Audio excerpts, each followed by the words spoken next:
Hai dan kembali di Autonet Max, kembali dengan Audi. Dan biasanya kalau di Autonet Max kita bahasnya motor-motor yang gede ya, atau 150cc, 250cc, 600cc. Tapi sekali-kali kita bahas motor yang cc-nya kecil. Kenapa? Karena banyak yang nonton. Gak, bukan begitu. Karena kali ini kita kedatangan satu motor yang menurut gua bisa jadi jagoan baru di kalangan motor low end, yaitu Yamaha Gear 125. Mau tahu detailnya? Check it out.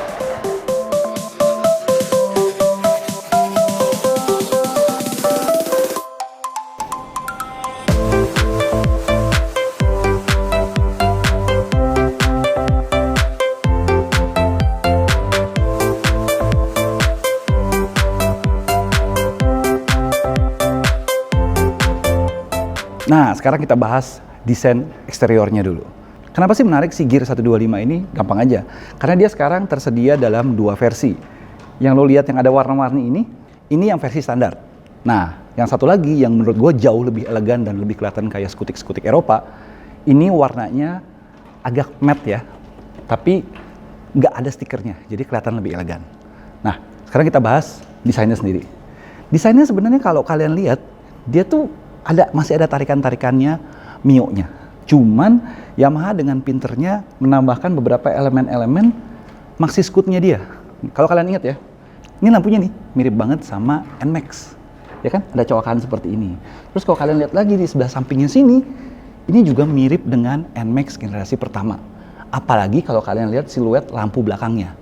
Dia bukannya melancip ya, tapi melandai gitu, juga mirip dengan NMAX lama. Jadi pinter juga ya memasukkan beberapa elemen-elemen desain maxi ke dalam skuter entry level.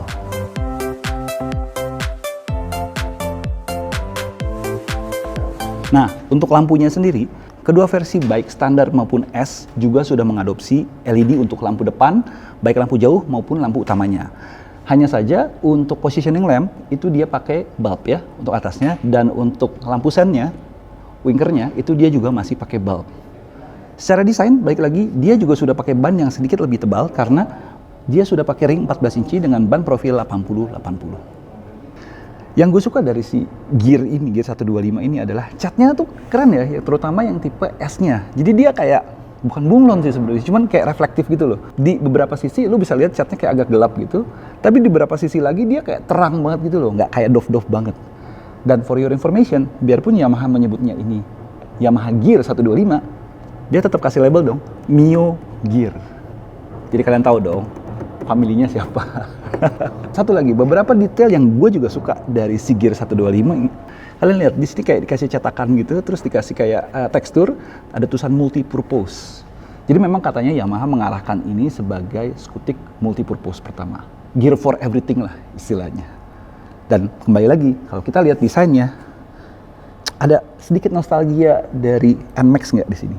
Biarpun klaster lampunya sendiri berbeda. Ada hal unik juga dari si Yamaha Gear 125 ini, ya ini posisi duduknya sangat fleksibel. Kalau kalian perhatiin, ya dia punya aksesoris, ini aksesoris ya. Itu buat injakan kaki di bagian depan. Aneh nggak? Aneh. Cuman kalau kalian yang pernah bawa Matic sambil belanja, itu pasti akan ngerasa ini berguna banget. Gue kasih contoh. Kalau kalian taruh barang di sini, kalau gue dulu ya pakai Matic, gue taruh barang di sini, kaki gue ke belakang. Tapi gara-gara ada aksesoris seperti ini, kaki gue bisa ke depan. Jadi barang bisa ditaruh di bagian sini dengan lebih luas. Bahaya nggak juga kan? Tetap aja titik terluar adalah stang. Jadi gimana pun juga kaki kalian harusnya di dalam stang. Jadi nggak bahaya. Nah, posisi duduknya sendiri khas skuter-skuter Yamaha ya. Jadi dia motornya sendiri enteng, nggak nyampe 100 kilo, dan posisi duduknya nih tuh standar, nggak terlalu tinggi banget, nggak sampai gini ya, tapi juga nggak terlalu rendah bagaimana banget. Stangnya juga agak lebar, cenderung agak lebar. Dan yang gue demennya, Yamaha juga memberikan 1, 2, dan 3. Kenapa ini gue sebut 1? Ini kalau anak lu bonceng di belakang, kakinya dia bisa ke sini. Terus 2, kalau pasangan lu atau temen lu yang bonceng, dia bisa di sini kalau kakinya panjang, atau kalau kakinya pendek, dia bisa di sini. Dan juga kita kalau riding juga bisa agak begini, racing. Ini mengingatkan gue sama si Lexi ya. Lexi juga ada kayak profil kontur ke belakangnya gini juga.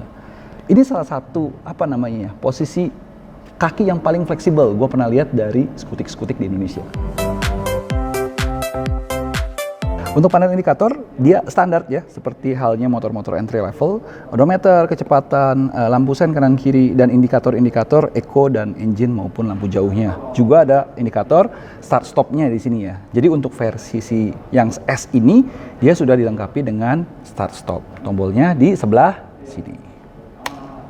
Untuk yang versi standar, dia tidak ada start stopnya.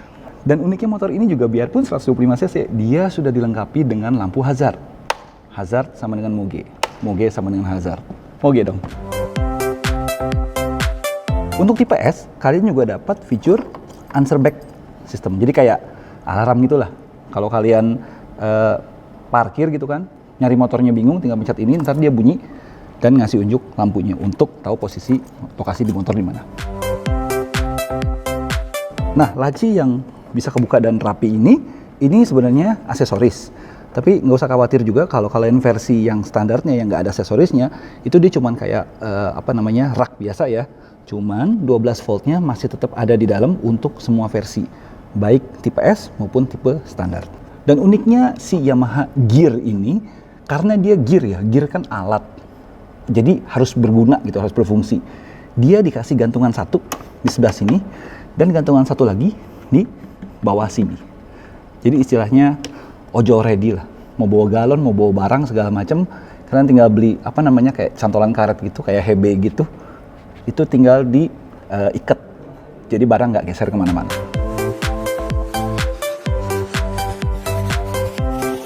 Untuk bagasinya memang nggak muat helm ya, what do you expect lah, ini kan entry kan. Tapi dia cukup lega, biarpun memang ada cover aki yang agak menghalangi. Cuman paling kagak kalian naruh kayak jas hujan sama beberapa item-item seperti sarung tangan dan lain-lain, ini masih bagus. Dan ini lumayan gue puji juga di sini. Dia pakai solid ya, biasanya pakai karet gitu kan. Dan ini lumayan solid karena nggak banyak bergerak. Overall build quality-nya jadi jauh lebih improve dibandingin skutik-skutik Yamaha yang pernah gue lihat. Sedikit tambahan, dia juga sudah dilengkapi dengan side stand switch. Jadi kalau ininya diturunin, side stand-nya diturunin, motor tidak bisa di starter untuk safety. Nah, kita ngomongin soal engine-nya dikit. Engine-nya sendiri berbeda dengan motor-motor di kelasnya dia. Kalau motor-motor di kelasnya dia biasanya 110 cc, dia sendiri pakai 125 cc. Blue Core engine dengan SMG jadi dia starternya nggak beletak lagi, halus jadinya. Power sendiri sekitar 7 kW dengan torsi 9,5 Nm. Cukuplah buat harian. Yang pentingnya kan iritnya, bukan powernya. Untuk bagian belakangnya sendiri, dia sudah dilengkapi dengan ban tubeless dengan ukuran velg 14 inci dan profil 170. Kalau ditanya, minusnya apa dari ini motor? Bannya doang sih, kayak kurang tebel gitu ya. Sama velgnya kelihatan generik seperti Mio lainnya. Kalau ini diganti, ini pasti tongkrongannya akan kelihatan lebih berisi, lebih padat. Motor ini sendiri akan diproduksi di akhir November ini dan diharapkan akan tersedia di seluruh jaringan Yamaha pada bulan Desember. Jadi kita tunggu aja ya. Oke, kita sampai pada kesimpulan. Kesimpulannya apa? Jadi si Yamaha Gear 125 ini adalah usaha terbaru dari Yamaha Indonesia untuk mengangkat pasar mereka di skutik low end. Menurut gue sendiri, dia punya modal yang cukup baik. Dia punya fitur yang lumayan bagus. Dia juga punya desain yang menurut gue ya, jauh lebih improve dibandingin versi-versi Mio lainnya. Cuman memang masih ada beberapa kurangan seperti peleknya masih kelihatan generik, plus roda juga gedean dikit aja biar kelihatan lebih berbobot. Tapi overall lagi, kita lihat, ini bisakah mengganggu tahta si Raja Skutik di Indonesia? Wait and see. Oke, itu aja mungkin dari Audi. Thank you udah nonton. Kalau kalian like video ini dan minta skuter-skuter kecil lainnya untuk kita review, monggo tulis di komen. Klik like kalau suka video ini, subscribe kalau belum subscribe, dan jangan lupa tekan tombol lonceng untuk tahu notifikasi video-video selanjutnya dari Autonet Max. Audi sign off. Thank you udah nonton. Bye.